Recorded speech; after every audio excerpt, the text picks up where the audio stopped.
안녕하세요. 김창수입니다. 김창수 위스키고요.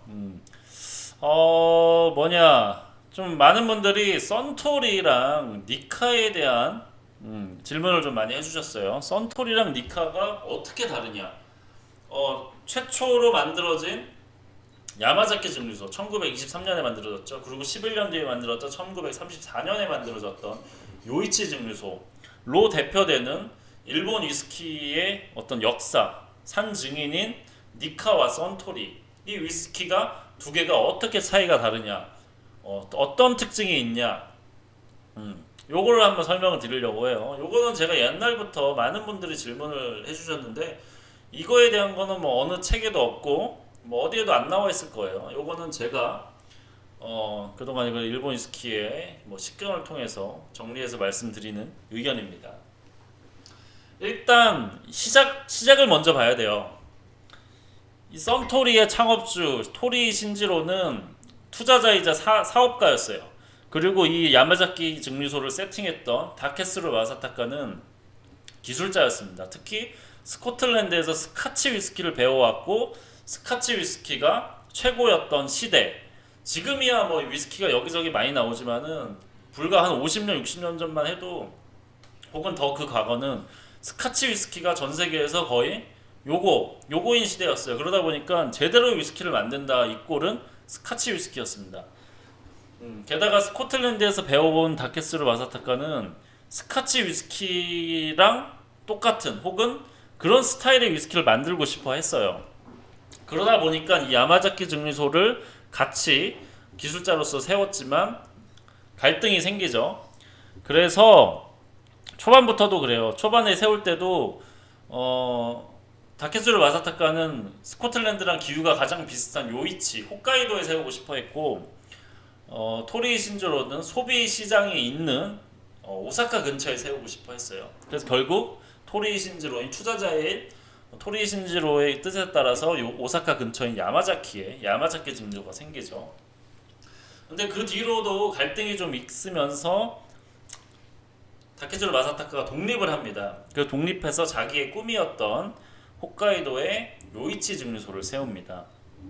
이때부터 위스키가 특징이 달라져요. 이 많이 싸웠던 문제가 뭐냐면은 토리 신지로는 일본인들이 좋아할 만한 술, 일본인들이 먹으면 맛있는, 일본인들이 맛있어 할 만한 위스키를 만들려고 했어요. 왜냐? 그래야 잘 팔리니까. 근데 스코틀랜드에서 공부했던 다케스루 마사타카는 그게 무슨 위스키야? 위스키는 스카치 스타일로 만들어야지. 그게 제대로 된 위스키야 라는 생각을 갖고 있는 사람이었어요. 그러다 보니까 둘이 갈라지고 나서 두 가지 스타일의 위스키가 아주 극명하게 나뉩니다. 네. 아주 극명하게 나뉩니다. 네. 그래서 스코틀랜드보다 더 스코틀랜드스러운 위스키를 만드는 니카. 베이스는 스코틀랜드지만 일본인들이 좋아할 만한, 일본인들이 편하게 먹을 위스키를 많이 먹지 않는 사람도 맛있게 먹을 만한 위스키를 만들려는 일본 스타일의 위스키를 만들려는 썬토리 요렇게 나눠집니다. 네. 네. 그러다 보니까 요이치 증류소는 지금도 피트를 사용하고 아직도 지금 스코틀랜드에는 거의 남아있지도 않는 석탄으로 부를 때는 증류기를 가열하는 방식의 직화 방식을 아직도 쓰고 있습니다. 그래서 재밌는 게 뭐냐면은 스코틀랜드는 지금 많이 상업화됐어요. 많이 과학기술이 발전하고 기술이 발전하다 보니까 지금 스코틀랜드 증류소는 대부분 현대화가 됐어요. 과거 스카치 위스키의 형태를 갖고 있는 데는 뭐 스프링뱅크 정도 정말 없는데 이 먼 동양의 일본의 요이치 증류소가 그 100년 전에 배워왔던 다케스루 마스터가 배워왔던 스카치스러운 위스키를 만들고 있습니다. 그래서 재밌는 게 약간 일본인들의 특징이기도 하죠. 일본인들의 두 가지 특징이 각각 나뉘어져서 나타나요. 그 되게 고집 있고 원조보다 더 원조를 지키는 그런 거 있잖아요. 일본 사람들. 그래서 지금 스카치보다 더 스카치스러운 원조를 만드는 위스키가 바로 이 니카의 요이치입니다. 네. 그래서 아직도 피트가 굉장히 강하다기보다는 피트가 기본으로 깔려 있고 굉장히 그런 황이나 쇠 이런 스타일의 금속성 이런 느낌의 좀 날카로운 스타일의 술맛 나는 위스키를 만들고 있습니다. 네. 그에 반면 선토리는 이 디자인도 그렇고 이거 보시면 아시겠지만은 가장 일본스러운 위스키를 만들어요. 일본인들의 또 특징이 뭡니까? 뭐든지 일본화하는 거.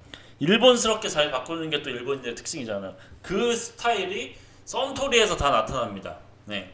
이 선토리에는 그런 스카치 위스키를 갖고 어떻게 하면 더 일본스럽게 만들었을까? 일본화를 만들었을까를 가장 성공한 데가 바로 선토리의 위스키입니다. 그래서 특징을 보면은 벌써부터 도서에서 나타나요. 오피셜이 45도예요. 이건 나스에다가 가장 기본으로 저렴하게 팔고 있는 이 증류소의 오피셜 라인인데도 45도예요. 이건 옛날 스카치 위스키의 46도 라인을 아직도 지키고 있는 거죠.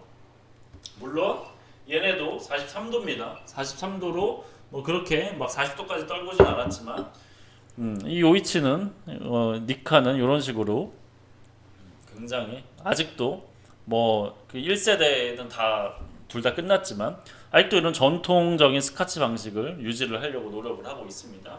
네. 그리고 이 세컨드 위스키에서도 나타나는 특징이 있어요. 선토리는 세컨드 위스키로 가장 유명한 게 히비키입니다. 네, 히비키. 블렌디드 위스키예요. 네.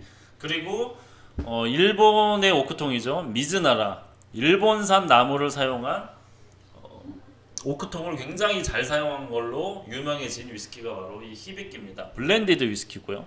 정말 부드럽고 뭐 그런데도 맛도 뭐 그런 미즈나라 오크에서 오는 일본스러운 일본만의 특징을 갖고 있는 맛이 잘 표현된 위스키죠. 이 병의 형태도 굉장히 동양스럽다고 해야 될까요? 뭐 오리엔탈리즘이 굉장히 강조된 디자인이죠. 그에 비해 니카의 세컨드 위스키는 다케스루입니다. 이 다케스루는 창업주인 다케스루 마사타카 이름이에요. 사진도 있죠. 네, 얘는 블렌디드 몰트 위스키입니다. 지금이야 뭐 니카 12 뭐 이런 니카 블렌디드 위스키가 나왔지만은 옛날에는 요 다케스루가 거의 히비키랑 비교가 되는 위스키였습니다. 이 위스키는 뭐냐면은 퓨어 몰트라고 써있는데 블렌디드 몰트입니다. 요이치와 미야기쿄의 위스키를 싱글 몰트 위스키를 섞어서 만든 블렌디드 몰트입니다. 왜 다케스루 마사타카 이름을 붙였냐? 다케스루 마사타카가 왜 미야기쿄의 이 증류소를 만들려면은 다케스루 마사타카의 지론은 이거예요. 다른 지역에 있는 위스키의 원액을 합쳐서 블렌딩을 해야 비로소 완벽한 더 좋은 품질의 위스키가 나온다가 평소 다케스루 마사타카가 갖고 있는 지론이었어요. 이건 지극히 스카치스러운 발상이죠. 스카치 당시 지금도 그렇지만 스코틀랜드는 어마어마하게 원액 교환과 원액을 블렌딩을 많이 합니다. 뭐 일반적으로 무슨 블렌디드 위스키는 증류 뭐 수십 개에서 100개까지도 원액을 종류를 블렌딩 한다는 것처럼 그런 식으로 블렌딩을 다른 환경에서 다른 스타일의 원액을 블렌딩을 할수록 더 좋은 위스키가 나온다는 입장을 갖고 있는 사람이었기 때문에 다케스루가 맞는 건 아니에요. 다케스루가 다 죽고 나서 그 다음 세대들이 그런 다케스루의 의지를 받들어서 요이치와 미야기쿄의 원액을 섞은 이런 퓨어 몰트, 블렌디드 몰트 스타일의 위스키를 만들죠. 이렇게 보면 확실히 결이 나뉘죠. 굉장히 일본스럽고 일본의 뭐 오크도 많이 쓰고 일본스러운 디자인 이렇게 어떻게 보면 일본스러운 점에 극대화된 부분이 이쪽이라면 아직도 이런 스카치의 정신을 갖고 있고 유지하는 게 바로 이 니카의 위스키들입니다. 자, 지금 뭐 거의 창업한지 만든지 70년, 80년이 지났지만 80년, 90년이 지났지만 이렇게 아직도 그 흔적들이 남아 있고요. 그러다 보니까 두 가지 위스키 스타일이 나뉩니다. 쉽게 말하면 이 스카치 위스키가 일본 현지화가 엄청 잘 된 버전, 아직도 스카치 스타일을 지키고 있는 버전, 이렇게 두 가지로 생각하시면 돼요. 네. 자, 그러면은 뭐 섭섭하니까 맛을 한번 보겠습니다. 가장 대표적인 야마자키와 요이치를 맛보겠습니다. 야마자키. 요거는 이제 기본적으로 둘 다 나스 숙성해서 표시가 없는 가장 엔트리 라인이고요. 그나마 좀 쉽게 구할 수 있는 위스키입니다.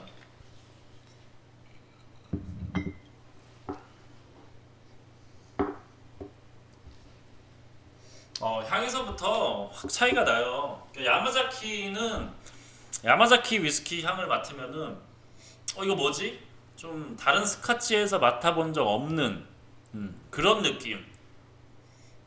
특유의 그런 뭐 미즈나라에서 온 걸 수도 있는데 오크 사용이 좀 다르다. 그리고 굉장히 물같이 부드럽고 낯쓰고 숙성 연수가 길지 않음에도 알코올 부즈나 알코올 튀는 맛 이런 맛이 전혀 없어요. 그냥 이거 물처럼 그냥 꿀떡꿀떡 마실 수 있는. 향미는 강한데 향미는 굉장히 플로럴하고 화려하고 여기 위로 올라가는 향들은 굉장히 센데 이 목에서 내려가는 맛은 정말 부드러워요. 요게 바로 선토리의 특징이라고 보시면 되고, 니카 위스키는 이 향을 맡으면 뭐가 떠오르냐면 일단 피트가 당연히 오는데 피트가 세지 않아요.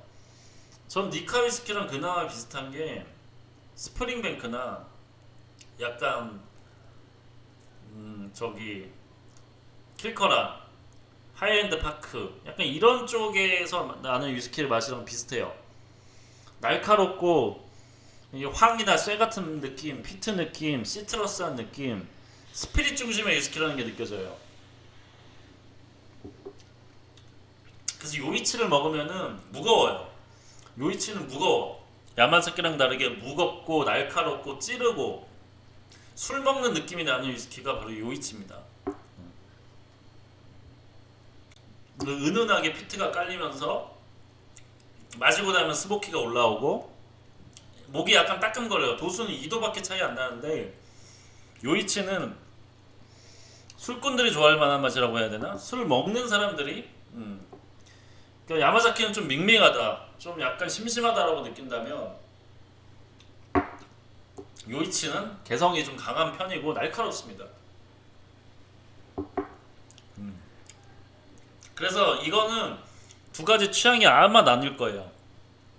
그냥 위스키 편하게 마시고 부드럽게 먹고 싶고 좀 이렇게 부담스럽지 않게 먹고 싶으신 분들, 초심자들 뭐 이런 분들은 무조건 야마자키가 맞으실 거고, 근데 좀 술 좋아하시고 위스키 좀 많이 드신 분들, 뭐 이런 약간 피트 있는 거 좀 좋아하시고 좀 날카로운 느낌 좋아하시는 분들은 요이치가 훨씬 더 좋으실 거라고 생각합니다. 자, 그렇습니다. 오늘 이렇게 일본 위스키를 시작부터 지탱해 온 선토리와 니카에 대해서 좀 얘기를 했습니다. 두 곳 다 이 일본 위스키의 아버지 다케스루 마사타카가 아주 깊게 관여한 곳이죠. 그래서 이 유명한 두 곳이 모두 어떻게 보면 다케스루 마사타카에 의해서 좀 탄생한 부분이 있다 보니까 요 맛상 다케스루 마사타카 일본 위스키의 아버지라고 불리면서 네, 현재 일본 위스키를 있게 만든 인물이죠. 비록 다케스루 마사타카에서 시작됐지만은 이렇게 서로 다른 생각을 갖고 다른 스타일로 만들다 보니 이렇게 아주 극명하게 한쪽은 정말 일본스러운 일본 위스키를 만들었고 한쪽은 정말 전통을 유지한 스카치스러운 스코틀랜드보다 더 스코틀랜드스러운 그런 위스키를 만들게 됐습니다. 네, 재밌죠? 네. 이런 뚜렷한 특징과 갖고 있었던 오랫동안 유지했던 이런 고유의 위스키를 바라보는 정신, 색깔 이런 것 때문에 사실 일본 위스키가 지금 세계로부터 인정을 받는 거고 지금 이렇게 많이 주목을 받고 뛰어난 품질을 내는 게 아닌가 그런 생각을 합니다. 뭐 우리나라도 이제 뭐 위스키를 막 만들겠지만 이런 어떤 자신만의 색깔을 유지하고 지키고 나아가는 부분은 뭐 참고할 만한 부분이 아닌가 싶습니다. 자, 그러면은 그렇습니다. 누구보다도 일본스러운 위스키를 만든 썬토리, 누구보다 스카치스러운 위스키를 만드는 니카였고요. 저는 김창수 위스키였습니다. 시청해줘서 감사합니다. 끝입니다. 끝. 안녕하세요. 안녕히 계세요.